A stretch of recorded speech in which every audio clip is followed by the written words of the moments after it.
Hello viewers, welcome to my channel again today, and we are going to learn so that like previous two classes. আজকে আমরা so that শিখব।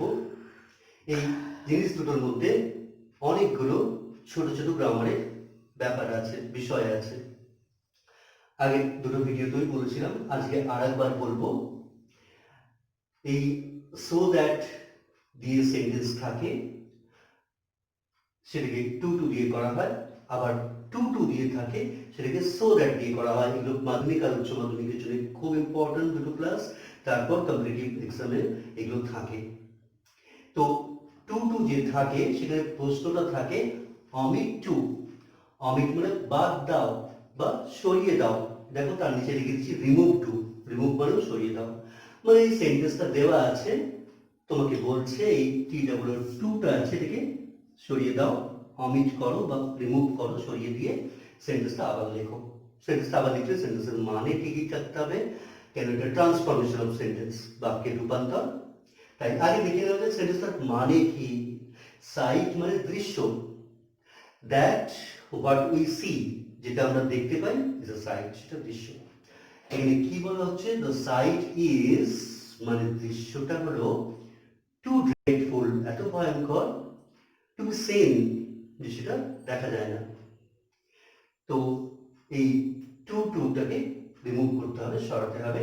এর জায়গায় আছে so that. So মানে এতই, আর that মানে যে। তো কেমন ভাবে হয় আগে উত্তরটা একটু বলে নিই সহজে, তারপরে একটু বোঝাবো। এইখানে যে টু কথাটা থাকে ওটা না লিখে, ওটাই তো রিমুভ করতে বলছে, ওটা না লিখে তার জায়গায় সো লিখতে হয়। কেন লিখতে হয় না, সো মানে এতই। দেখো, the sight is so dreadful, দৃশ্যটা এতই ভয়ঙ্কর, that it can not be seen, যেটা এটা যাতে এটা দেখা যায় না, দেখা যায় না, এত ভয়ঙ্কর, এরকম মানে আর কি। তাহলে কি করবে, প্রথমে টু যেটা রয়েছে ওই জায়গাটায় সো লিখে দেবে। তাহলে কেমন হবে, দ্য সাইট ইজ টু ড্রেডফুলটা হয়ে যাবে the sight is so dreadful, এতটুকু বোঝা গেছে। তারপরেই সঙ্গে সঙ্গে লিখতে হবে that it can not be. এবার ইট কেন লিখবে, আগের যে সেন্টেন্সগুলো উদাহরণ দিয়েছিলাম সেখানে হি সি বা কোনো নাম ছিল ব্যক্তির, তাই আই উই এসব হয়েছিল। এখানে দেখো যে রয়েছে সাইট মানে দৃশ্যটা, এর একটা বস্তুবাচক বিষয়, ওই জন্য এখানে ইট বসেছে। এই ইট মানে দ্য সাইট, যে এটা দেখা যায় না, দৃশ্যটা এত ভয়াবহ যে দেখা যায়, এটা দেখা যায় না। ওই জন্য এখানে যদি বস্তুবাচক কিছু থাকে, দ্য সাইট, দ্য পার্সন, জিনিসের নাম না এগুলো, তাহলে পরে এখানে ইট বসে। আর এটা প্যাসিভ ভয়েসে হয়ে যায়, ইট ক্যান নট বি সিন, এটা প্যাসিভ ভয়েসে রয়েছে। কেন রয়েছে না, এখানে তো বলে দেওয়া নেই কারোর কথা যে দৃশ্যটা এত ভয়ঙ্কর যে আমি দেখতে পারবো না, এরকম তো কিছু বলা নেই। তাই কে দেখতে পারবে সেটা না বলা থাকলে ওরকম বলে যে এটা দেখা যায় না, পরে কারোর দ্বারা এরকম হয়, ওই জন্য প্যাসিভ ভয়েসে আসে। ইট হয় কারণ সাবজেক্টটা সাইট দৃশ্য বস্তুবাচক, হি সি কিছু থাকলে ওখানে হি সি বস্তু, আই থাকলে আই বস্তু, আগের গুলো দেখেছো দেখো, it can not be seen এরকম হয়ে যাবে। তাহলে এতটা অংশ কি করবে, the sight is too dreadful থেকে লিখবে the sight is so dreadful.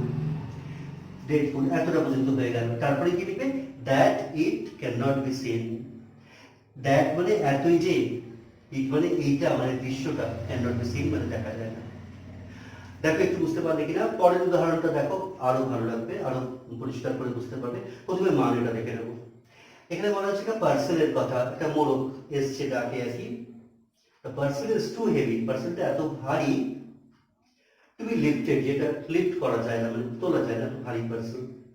তো পার্সেল বস্তুবাচক জিনিস, ওই জন্য পরে এখানে ইট হবে, হি সি কিছু না। দ্য পার্সেলের পরে ইজ আছে, এটা প্রেজেন্ট টেন্স, তাই ওখানে ক্যান নট হবে। যদি এটা ওয়াজ হতো, পাস্ট টেন্সে থাকতো, তাহলে ওখানে কুড নট হতো। এই জিনিসটা খুব মনে রাখতে হবে ভালো করে, কারণ উত্তর লেখার সময় এখানটাই ভুলটা হয়। দেখা গেল এখানে হয়তো অ্যাম ইজ আর রয়েছে, প্রেজেন্ট টেন্সে রয়েছে, ব্রিং ভার্ব বা অক্সিলিয়ারি ভার্ব, তাহলে বুঝতে হবে তাহলে ওখানে সবসময় ক্যান নট হবে। আর যদি ওয়াজ ওয়্যার থাকে তাহলে ওখানে কুড নট হবে। এই ক্যান নট আর কুড নটের ব্যাপারটা এরকমই। এটা প্রেজেন্ট টেন্সে থাকলে, এইটা প্রেজেন্ট টেন্সে থাকলে ওখানে ক্যান নট, এই যে প্রেজেন্ট টেন্সে থাকলে এখানে ক্যান নট। আর যদি এটা পাস্ট টেন্সে থাকতো তাহলে এরকম থাকতো দ্য সাইট ওয়াজ, দৃশ্যটা ছিল, তাহলে ওখানে কুড নট হতো। ক্যান নট কুড নটের ব্যাপারটা ক্লিয়ার হয়েছে? আর তাহলে এই জিনিসটা আরেকবার, দ্য সাইট, দ্য পার্সন সব বস্তুবাচক, ওই জন্য দ্যাটের পরে ইট বসবে। এটার মানে কি, the person is too heavy, মানে মোড়কটা এত ভারী তুমি লিফটের যেটা তোলা যাচ্ছে না। এবার কে তুলতে পারছে না সেটা সেরকম তো কিছু বলা নেই, তাই জন্য এরকম যদি না বলা থাকে তখন তোমাকে প্যাসিভ ভয়েসে লিখতে হবে। That one can not lift it, ওরকম বলে অ্যাক্টিভ ভয়েসে হয় যে কেউ এটা তুলতে পারছে না, তোমাকে প্যাসিভ ভয়েসে বলতে হবে it can not be lifted by ওয়ানটা আর লিখতে হয় না, it can not be lifted. তার মানে নিয়মে কি হলো প্রথমটা একবার সহজে সংক্ষেপে দেখে নিই। The person is too heavy, এটাকে লিখবে the person is so heavy, এতটা বোঝা গেছে। তারপরে লিখতে হবে that it cannot, it কেন, কারণ এটা বস্তুবাচক আছে, cannot প্রেজেন্ট টেন্স আসবে, that it cannot be lifted, এই বি যখন বসাচ্ছে ওটা প্যাসিভ ভয়েসে হয়ে যাচ্ছে। এগুলো ট্রান্সফরমেশনের একটা ব্যাপার।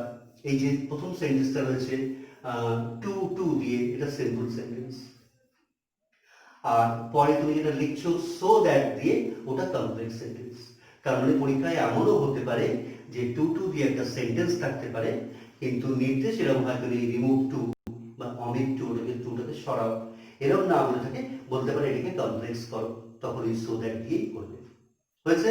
দেখো কত রকম জিনিস। আর একটা জিনিস রয়েছে, এই টু টু দিয়ে যে সেন্টেন্সটা আছে দেখো, ওটা অ্যাফার্মেটিভ সেন্টেন্স। ওই সেন্টেন্সটার মধ্যে the sight is too dreadful to be seen, সেন্টেন্সটার মধ্যে কোথাও নো বা নট এসব কিছু নেই, তো তার মানে এটা অ্যাফার্মেটিভ সেন্টেন্স। আর তুমি যখন এর উত্তরটা লিখছো সো দ্যাট দিয়ে, তখন ক্যান নট কুড নট এসব লিখছো না, নট কথাটা আছে, তাই এটা নেগেটিভ সেন্টেন্স। তাহলে এটা একদিকে সিম্পল সেন্টেন্স থেকে কমপ্লেক্স সেন্টেন্স হচ্ছে টু টু থেকে সো দ্যাট করলে, আবার অ্যাফার্মেটিভ থেকে নেগেটিভ হচ্ছে টু টু থেকে সো দ্যাট করলে। এই জন্য এটা অ্যাফার্মেটিভ টু নেগেটিভের চ্যাপ্টারে পাওয়া যায়। এই প্রসঙ্গে বলে রাখি যে ক্লাস 9-10 থেকে এটা শুরু হয়, 11-12 2 বছর, মানে মোট 4 বছর এটা কাজে লাগে। ক্লাস 9 এর শুরুতেই যদি শিখে নেওয়া হয় তাহলে অনেক লাভবান পাওয়া যায়। যদি কোনো কারণে 9-10 মিস হয়ে গিয়ে থাকে তাহলে 11-12-এও শিখে নিতে পারো, শেখার কোনো বয়স নেই, শেখার কোনো সীমাও নেই। 11-12 শিখতে পারো, বা তারপরেও 11-12 করার পরে যখন তুমি দেখবে চাকরির প্রতিযোগিতার পরীক্ষাগুলো দিচ্ছ, ওখানেও এই জিনিসটা থাকে। ইংরেজি এতই গুরুত্বপূর্ণ একটা জিনিস, বিশেষ করে ইংরেজি গ্রামার, যেটা একবার আয়ত্ত করলে তোমাকে তোমার অনেক সেবা করবে, এটা তুমি সব জায়গায় এগিয়ে যেতে পারবে। আর আরেকটা কথা বলি যে এই জিনিসগুলো যদি খুব কঠিন মনে হয় তাহলে সহজ সহজভাবে অল্প অল্প করে বুঝবে। অনেকে স্টুডেন্ট দেখেছি আমার ইংরেজিতে খুব দুর্বল, তাদের উদ্দেশ্যে আমি বলি নিজেকে দুর্বল ভাববে না। হয়তো আজকে তুমি জানো না, এখন তুমি পারো না, তার মানে এই নয় যে কোনোদিনই তুমি পারবে না, কোনোদিনই তুমি জানবে না।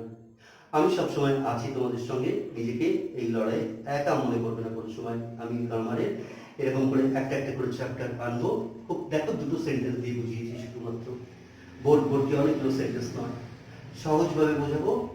আর দেখবে কতটা চেষ্টা করো, একটু একটু করে শিখতে হবে, কাগজ কলম রাখতে হবে, খাতায় লিখতে হবে, বুঝতে হবে, তারপর করতে হবে। কিছু অসুবিধা থাকলে আমাকে কমেন্ট করে জানাবে, আমি কমেন্ট পেলে খুব খুশি হই। আর ফাইনালি শেষ করার আগে বলছি, please subscribe to my channel. Subscribe করলে I can reach more and more people, আরও বেশি সংখ্যক স্টুডেন্টদের কাছে পৌঁছাতে পারি আমি আমার গ্রামার নিয়ে। আর hit the like button, like করলে আমি বুঝতে পারি যে এই যেগুলো করাচ্ছি আমি সেগুলো ভিউয়ারদের ভালো লাগছে, তারা পছন্দ করছে। আর শেয়ার করবে, শেয়ার করলে হয় কি, যে জিনিসটা তুমি এখন শিখলে সেটা আরো অনেকে শিখে নিতে পারে। তোমার যারা পরিচিত রয়েছে, বন্ধু বান্ধব বা পরিচিত নিয়ার অ্যান্ড ডিয়ার ওয়ান্স, কাছের মানুষ, তাদের কাছে শেয়ার করে তুমি জানাতে পারো যে এরকম একজন শেখাচ্ছেন ইউটিউবে। ঠিক আছে, আজকে আর বেশি সময় নষ্ট করবো না, অনেকটা সময় দিয়েছো, তোমার মূল্যবান সময়, তার জন্য অনেক ধন্যবাদ। আসছি, ভালো থাকবে, সাবধান থাকবে, ঠিক আছে।